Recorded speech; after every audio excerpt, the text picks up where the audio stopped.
the central concept in strategy, the one that every other theory, every other model, every other idea ties into, is the notion of competitive advantage.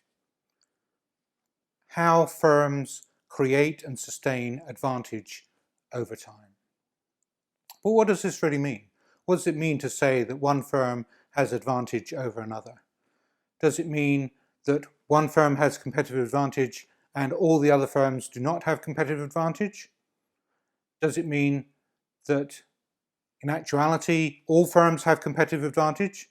But if we say that, what does that really mean? How can you say, oh, all firms have competitive advantage?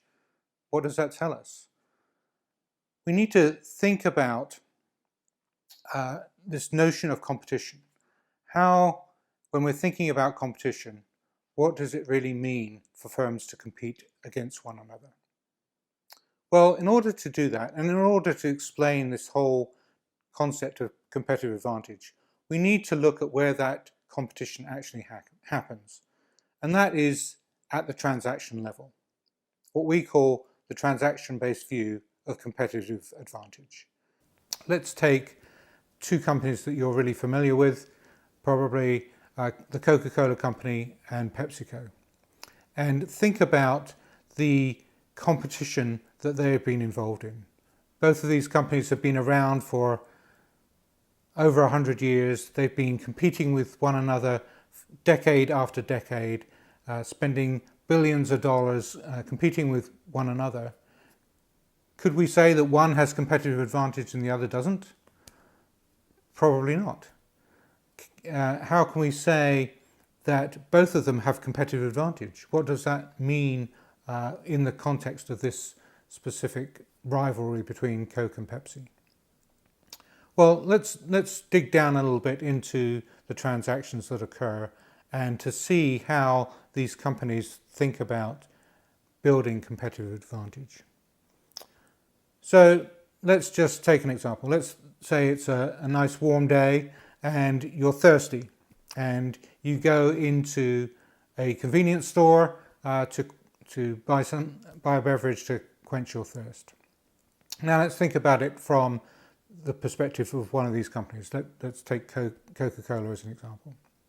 What is Coca-Cola doing to try and gain competitive advantage, to win that transaction, to get you to part with your dollars and be satisfied with your purchase that you're making with them, and making with them as opposed to making that transaction with Pepsi or indeed any other company? So you're in the convenience store. Probably in front of you is a line of refrigerators with dozens and dozens of different choices of beverage.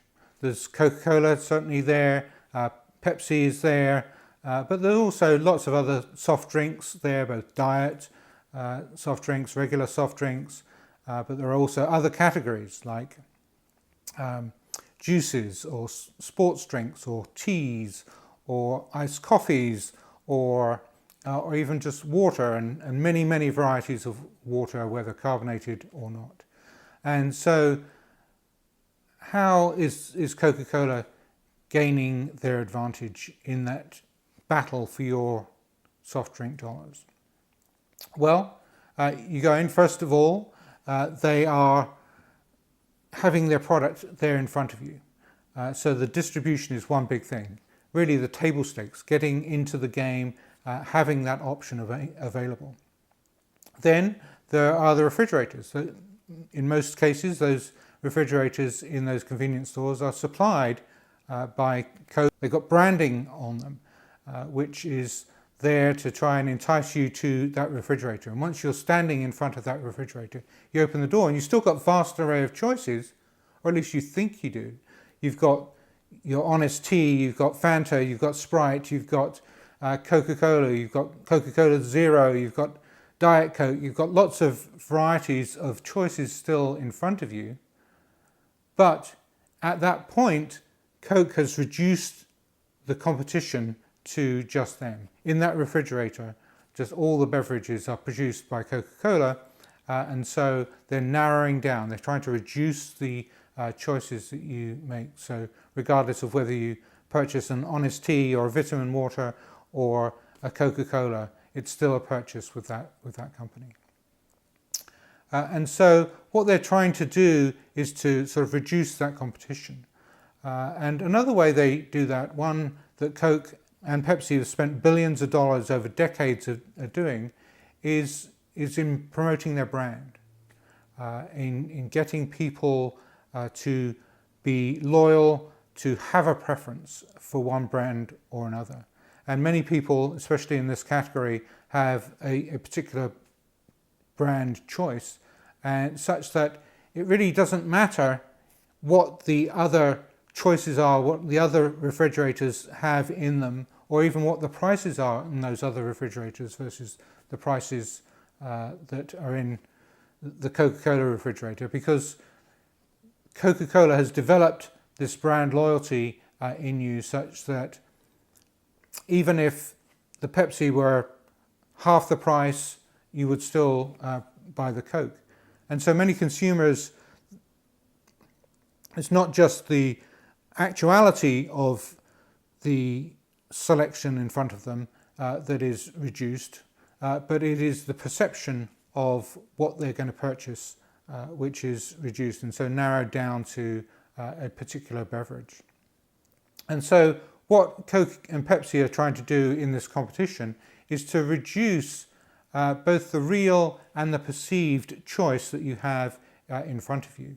And even if in this convenience store example you've got dozens and dozens of potential different beverages, what Coke and Pepsi are doing is reducing that perceived and real choice such that you end up making a transaction with them. And that's just one example of a convenience store, but if you think about a lot of the other places where you might buy soft drinks, Coke and Pepsi do a lot and spend a lot of time, effort and energy and dollars trying to reduce that choice, not just that perceived choice, but that real choice, by creating these kind of mini monopolies. You think about sports stadiums, or you think about college campuses, or you think about restaurants. Most of those venues only have one particular choice of soft drink because Coke or Pepsi have entered into contracts with that venue such that when you go to a sporting event, you go and you're thirsty, you want to enjoy a beverage while you're watching the game, you only have that one particular choice, or at least choice from one particular company to purchase your beverage. So competitive advantage then is about creating value for specific transactions by specific consumers in a specific context. And so when we think about competitive advantage, we're thinking about it in the context of that particular transaction. And so you can say justifiably that all companies that are creating value, that are making profits, have competitive advantage because they are engaging in transactions. They are winning those particular transactions and engaging in transactions with consumers. So from that perspective, competitive advantage is not so much a state of being. You can't really say a company has competitive advantage and another company doesn't have competitive advantage. That's true in a particular transaction, right? For any given transaction, one company has competitive advantage, the other company doesn't. But as you go across many, many different transactions, companies build that competitive advantage one transaction at a time and accumulate competitive advantage over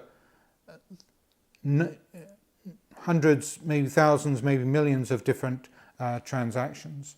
But competitive advantage is not something that you inherently have. It's something that you build and gain transaction by transaction over time.